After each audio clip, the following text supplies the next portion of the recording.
नर्मदापुरम के इस यशस्वी सिवनी मालवा तहसील में 3 दिवसीय योग शिविर का जो कार्यक्रम हमारे सभी यशस्वी राज्य प्रभारी, जिला प्रभारी, सभी नागरिकों के अथक प्रयास से कार्यक्रम किया जा रहा है।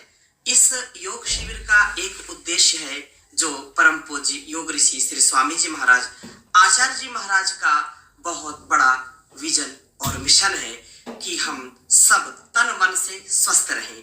आज घर घर बड़े भयंकर रोगों का सामना करना पड़ता है। छोटे छोटे बच्चों को टाइप 1 डायबिटीज, उनको fatty liver cirrhosis, cancer, hepatitis, उनको अर्थराइटिस और colitis, chronic colitis, ulcerative colitis, ulcer, anxiety, tension और इतने भयंकर रोग हो रहे हैं।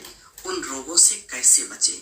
और युवाओं में, युवतियों में जो अपने कर्तव्य का बोध होना चाहिए, जो अपनी सनातन पुरातन ऋषि परंपरा का बोध होना चाहिए, उस संस्कार को और संवर्धित करने के लिए आज की युवा पीढ़ी जो दिशाहीन होती चली जा रही है, नशे के आगोश में और भी अनेक जो दुर्व्यसन है, दुर्गुण है, उनसे कैसे बचें, कैसे चरित्रवान, बुद्धिमान, बलवान, धनवान, धीमान व्यक्तित्व का निर्माण हो, घर समाज परिवार का निर्माण हो, उसको लेकर के इस शिविर का आयोजन किया जा रहा है।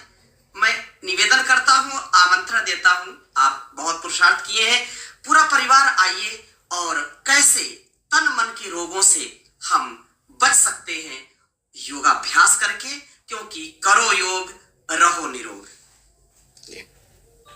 स्वामी जी, आज का जो किसान है, अन्नदाता, वो रासायनिक खाद के कारण बीमारियों का प्रकोप बढ़ता जा रहा है, तो जैविक कृषि के लिए आप क्या सुझाव देना चाहेंगे? बहुत बड़ा ये प्रश्न है, क्योंकि हम पैदावार बढ़ाने के चक्कर में जहर हम जब डालेंगे तो जहर ही खाएंगे।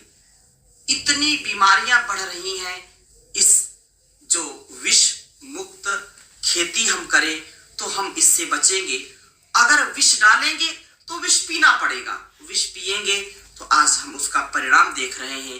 कितने डीएपी, यूरिया और कितने प्रकार के जो विष हम जो है स्प्रे करते हैं, इतने केमिकल स्प्रे करते हैं अधिक पैदावार के लिए, जिसका घातक परिणाम यह है कि हमको इतने रोगों से सामना करना पड़ता है जिनका मॉडर्न मेडिकल साइंस में कोई उपचार नहीं है। यदि हम विष मुक्त अपनी जो परंपरागत कृषि करेंगे तो हमारा घर परिवार भी स्वस्थ रहेगा, समाज भी स्वस्थ रहेगा, क्योंकि स्वास्थ्य ही सबसे बड़ी संपत्ति है। तो मैं आह्वान करना चाहता हूं कि हमारे सभी, क्योंकि यह जो मालवा क्षेत्र है ये कृषि प्रधान क्षेत्र है और इसका जो अन्न पैदा होता है वो पूरे देश में जाता है। मैं आह्वान करना चाहता हूं कि इस शिविर के माध्यम से हम ये सीखने का, समझने का भी प्रयास करेंगे कि कैसे हम विष मुक्त खेती करें और स्वावलंबी, आत्मनिर्भर बन करके अपने आप को पूर्ण स्वस्थ बनाएं। स्वामी जी, पवित्र भारत भूमि ने आयुर्वेदिक के जनक माने जाते हैं हमारे ऋषि मुनि, लेकिन आजकल क्या है कि एलोपैथिक दवाइयों पर ज्यादा भरोसा किया जा रहा है, जबकि आयुर्वेदिक का प्रचलन भी बढ़ रहा है। तो उसके लिए आयुर्वेद में क्या अपन लोगों को, जब हम कृत्रिम कोई भी कार्य करते हैं, कृत्रिम, बनावटी, दिखावटी, सजावटी जब कोई कार्य करते हैं तो उसका दुष्परिणाम भुगतना ही पड़ता है। फैशन के दौर में गारंटी की इच्छा ना करें।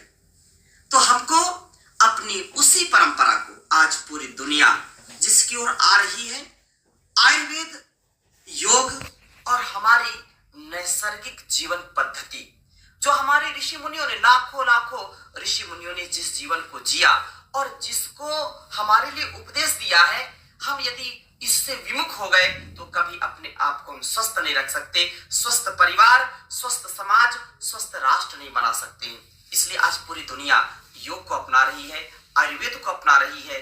आयुर्वेद ही, क्योंकि ये आयुर्वेद ये आयु को बढ़ाने वाला है, हमारी सामर्थ्य को बढ़ाने वाला है। जहां एलोपैथ की आपने बात कही है, एलोपैथ बहुत क्रिटिकल, बहुत कोई उसका विकल्प जब ना हो तब उसको इमरजेंसी में प्रयोग कर सकते हैं, लेकिन याद रखना कि जितना अधिक एलोपैथ का प्रयोग करेंगे उतनी अधिक बीमारियां आएंगी, क्योंकि हर वर्ष ये फार्मा कंपनियां करोड़ों करोड़ों का बजट बनाती हैं कि इस वर्ष हमने 10 करोड़ लोगों को डायबिटीज की दवा बांटी मतलब व्यापार किया है, तो अगली बार हम उसको 20 करोड़ तक पहुंचाएं। अर्थात कहने का आशय क्या है, बीमारियां जितनी बढ़ेगी व्यापार उतना बढ़ेगा।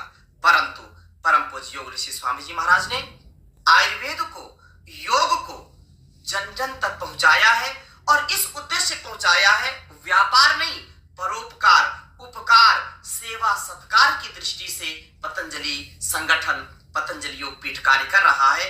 इस कार्य से जन कल्याण, लोक कल्याण और विश्व कल्याण होने वाला है।